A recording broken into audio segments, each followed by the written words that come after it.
السلام علیکم ورحمۃ اللہ وبرکاتہ۔ خانس اکیڈمی کے اس تعلیمی چینل میں آپ تمام اسٹوڈنٹس کا خوش آمدید ہے، استقبال ہے۔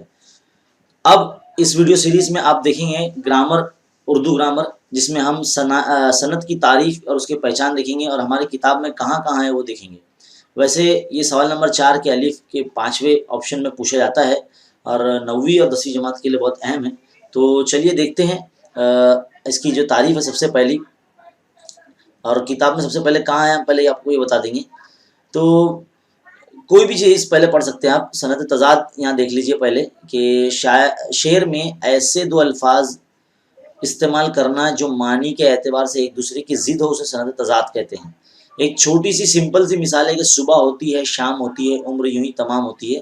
یہ ایک ایسا ہے، اور دوست دشمن یہی بناتی ہے، آدمی کی زبان ہے، سچ ہے۔ تو یہ دوست اور دشمن اور صبح شام، یہ دو مثالوں میں جو ایک ہی شعر کے اندر ضد الفاظ استعمال کیے گئے ہیں، تو اس حساب سے یہ صنعت تضاد ہے، اس کی پہچان یہی ہے۔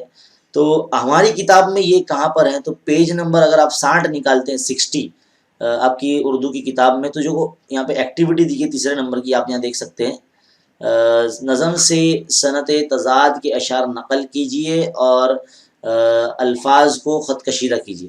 تو ایسے سوالات آپ کے ایگزام میں آ سکتے ہیں۔ اس کے بعد پھر پیج نمبر 60 کے بعد پیج نمبر 64 پر اس کا ایک اور مثال ہے صنعت تضاد کے لیے۔ اب ہم کتاب میں پوری صنعتوں کا جائزہ لیں گے کہ کہاں کہاں ہے۔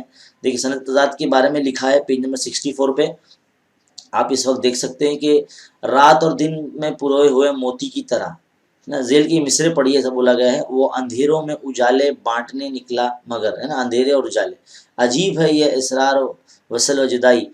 ان مصروں میں رات دن، اندھیرے اجالے، وصل اور جدائی الفاظ ایک دوسرے کی ضد ہے۔ جب مصرے یا شعر میں ایسے متضاد الفاظ استعمال کیے جاتے ہیں تو اسے صنعت تضاد کہتے ہیں۔ حمد اور نعت سے تضاد کی دوسری مثالیں بھی تلاش کر کے لکھیے، ایسا بھی ایگزام میں سوال آ سکتا ہے۔ پھر اس کے بعد پیج نمبر 67 پر اگر آپ جاتے ہیں، پیج نمبر 67 اردو کتاب میں پیج نمبر 67 پر، تو یہاں پر بھی آپ کو جو ہے کچھ بولے جائیں گے کہ آپ کو تضاد کی مثالیں لکھنا ہے۔ دکھ رہا ہے مرثیہ زمین کربلا کے پہلے اور آخری بند میں تضاد کے اشعار ہیں، انہیں لکھیے۔ تو وہ بھی آپ کر لیجئے، ہو سکتا ہے یہ بھی آپ کو ایگزام میں پوچھا جائے۔ پھر آپ پیج نمبر 82 پر جائیں گے۔ دیکھیے پیج نمبر 82 پر یہاں پہ لکھا گیا اسیری، پھر ایک راکشس کی اسیری، بہت دور تجھ سے تیرے پاس بات ہے۔ یہ جو صنعت ہے یہ بھی آپ کو ایگزام میں آ سکتی ہے، اور عجیب ہے یہ اسرار وصل و جدائی، اور کہ منزل کو پا کر بھی منزل نہ پائی، یہ جو ہے صنعت تضاد کا شعر ہے۔ تو یہ آپ کو پہچاننے کے لیے یہاں سے یہ آ سکتا ہے، تو اس کی پریکٹس بھی کریں آپ۔ پیج نمبر 82 کے بعد آپ پیج نمبر 94 پر جائیں گے۔ آپ 94 چلیے 94 پر کہاں پر ہے؟ مثال نمبر جو 5 ہے یہاں پر، غزل سے صنعت تضاد کا شعر نقل کر کے متضاد الفاظ کو خط کشیدہ کیجیے، ہے نا۔ تو یہ جو غزل ہے آپ کی پیج نمبر 93 پر، غزل نمبر 6، یہاں سے آپ کو بہت سارے سوالات ہو سکتا ہے یہاں سے بھی پوچھا جائے اگر یہ غزل آتی ہے، تو یہ بھی آپ پریکٹس کیجیے۔ پھر پیج نمبر 94 کے بعد آپ پیج نمبر 98 پر جائیں گے۔ دیکھیے پیج نمبر 98 پر آنے کے بعد یہاں پر آپ کو مثال نمبر جو 9 ہے، غزل سے صنعت تضاد کے اشعار نقل کیجیے اور شعر کے متضاد الفاظ کو نشاندہ کیجیے۔ تو صنعت تضاد کا یہ فی الحال ابھی ہم کر رہے ہیں۔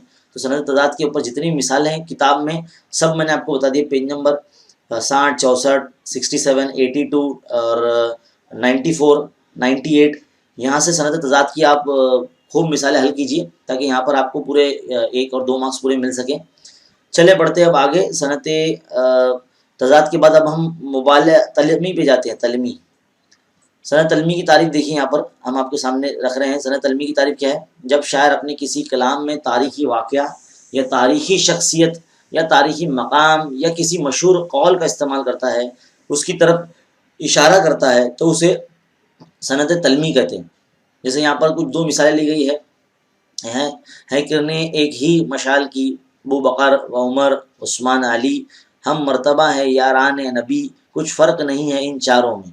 تو یہ جو مثال ہے یہ سنت تلمی کی ہے، کیونکہ یہ خلیفہ اور ہمارے نبی اکرم صلی اللہ علیہ وسلم کے دوست مانے جاتے ہیں، ان کے بارے میں ان کا ذکر کیا گیا ہے۔ اور دوسرا مثال ہے حرم ہو دیر ہو سب کا تقدس اپنی جا قائم، رہی بے داغ ہر حالت میں ٹیپو کی جہاں بانی۔ تو یہ بھی ہے حضرت ٹیپو سلطان کے بارے میں ادھر ایک شعر لکھا گیا، تو یہ بھی سنت تلمی ہے۔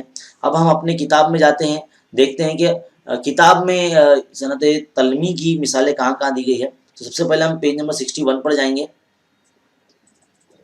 دیکھیے اگر پیج نمبر 61 سے اگر یہ نظم آتی ہے آپ کو علامہ اقبال کی، اصل میں یہ ہندوستانی بچوں کا قومی گیت ہے، اور اس میں آپ کو ایک ایکٹیویٹی دی گئی کہ نظم سے سنت تلمی کے اشعار نقل کر کے تلمی اجزاء کو خط کشیدہ کر کے لکھیے۔ تو یہاں سے آپ کو کرنا ہے، جیسے یونانیوں ہے نا، ترکوں کا جس زمین یہ ہے، اور تاتاریوں نے جس کو اپنا وطن بنایا تھا، یہ تاریخی واقعہ تھا، تاریخی قومیں تھی یہ، جنہوں نے ہندوستان کو سے ریلیٹڈ ہے یہ، تو یہ بھی آپ لائن لکھ سکتے ہیں یہاں پر۔ پھر اس کے بعد پیج نمبر 84 پر جانا ہے آپ کو، یہاں سوال نمبر 7 ہے، پیج نمبر 84 پر سنت تلمی کا شعر لکھ کر واقعہ تحریر کیجیے۔ تو یہ بھی آپ کو یہاں سے ایکٹیویٹی پوچھی جا سکتی ہے، سنت تلمی کا شعر لکھ کر واقعات کی تحریر کیجیے۔ تو 84 کے بعد پھر 88 جو آخری حصہ ہے سنت تلمی کا، جیسے دیکھیے نہ گیا کوئی عدم کو دل شاداں لے کر، یہاں سے کیا نہ گئے حسرت و ارماں لے کر۔ یہ جو ہے شعر اس کی تشریح کرنے کے لیے بولا جا سکتا ہے آپ کو۔ اور سنت تلمی کے جتنے بھی حصے ہیں ہم نے آپ کو پیج نمبر کے ساتھ بتائے۔ اب ہم آگے بڑھتے ہیں، سنت تجنیس تام کے بارے میں آگے بڑھتے ہیں، تجنیس تام کے بارے میں پڑھتے ہیں۔ دیکھیے یہاں پر تجنیس تام کی تعریف ہم آپ کے لیے بتا رہے ہیں آپ کو کہ کسی شعر میں ایسے دو الفاظ استعمال کرنا جن میں حروف اور ان کی ترتیب یکساں ہو، یا جو بولنے اور لکھنے میں ایک ہی جیسے ہوں لیکن ان کے معنی الگ ہو، تو اس صنعت کو تجنیس تام کہتے ہیں۔ جیسے کہ شادی صحت کا تیری کیا کہوں عالم کے آج، جوش عشرت سے یہ عالم بن گیا عشرت سرا۔ یہاں پر دیکھیے یہ اس شعر میں لفظ عالم ایک آیا ہے، یہ دوبارہ آیا ہے، اور دونوں جگہ ایک جیسا پڑھا جائے گا، لیکن دونوں جگہ الگ الگ معنی اس کے ہوں گے۔ اور پہلے مصرے میں عالم کے معنی ہوتے ہیں کیفیت، ہمارا یہ عالم ہے نا، اور حالت، اور دوسرے مصرے میں جو عالم آیا ہے اس کا مطلب ہوتا ہے دنیا۔ تو ایک اور مثال ہے دوسری، وہ یہ ہے کہ جان دی ہوئی اسی کی تھی، تو حق تو یوں ہے کہ حق ادا نہ ہوا۔ جیسے کہ اس میں حق آیا ہے، تو ایک حق کا مطلب ہوتا ہے سچ، اور دوسرے حق کا مطلب ہوتا ہے حق ہونا، جیسے ہمارا رائٹ ہے۔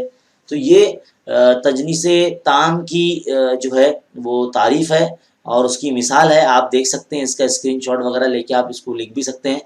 کتاب میں یہ کہاں کہاں ہے، تو ہم پہلے آپ کو بتا دیں، کتاب میں پیج نمبر 64 اور پیج نمبر 74 کے اوپر آج جو ایکٹیویٹی ہے وہ آپ دیکھ لیجئے، وہاں پر آپ کو نظر بھی آ جائے گا۔ دیکھیے پیج نمبر یہ ہے 74، یہاں پر تجنیس تام کے بارے میں لکھا گیا ہے کہ نویں جماعت میں غالب قصیدے میں آپ نے پڑھا ہوگا، یہ نویں جماعت کی مثال لے کے بتایا گیا ہے۔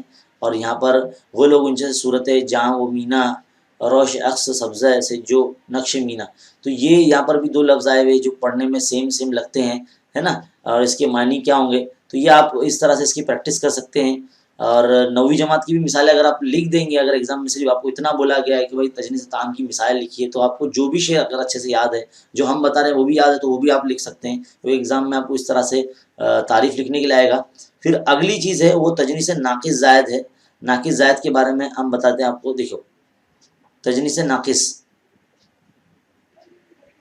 چلیے تجنیس ناقص دیکھتے ہیں۔ کس شعر میں ایسے دو الفاظ استعمال کرنا جن میں صرف ایک حرف کا فرق ہو، تو اسے صنعت کو تجنیس ناقص کہتے ہیں۔ مثال کے طور پر دم اور قدم، قامت اور قیامت، بادل اور بال، نا باد اور بادل۔ تو دم اور قدم میں پہلا ایک حرف، اور قامت اور قیامت میں بیچ کا ایک حرف، اور باد اور بادل میں آخر کا ایک حرف زیادہ ہے۔ یہاں پر جیسے دیکھو ایک مثال ہے کہ بلڈنگوں میں اپنے گھر کا کچھ نشان ملتا نہیں، در بدر بھٹکا رہا ہے شہر کا رستہ مجھے۔ پھر دوسری ایک شعر ہے کہ خودی کو کر بلند اتنا کہ ہر تقدیر سے پہلے خدا بندے سے خود پوچھے بتا تیری رضا کیا ہے نا۔ خودی اور خود میں ایک آخری جو حرف کا وہ فرق ہے، یعنی ایک حرف ہوگا جو آپ کو اس میں فرق دکھائی دے گا۔ تو ہماری کتاب میں، اردو کتاب میں یہ کہاں ہے،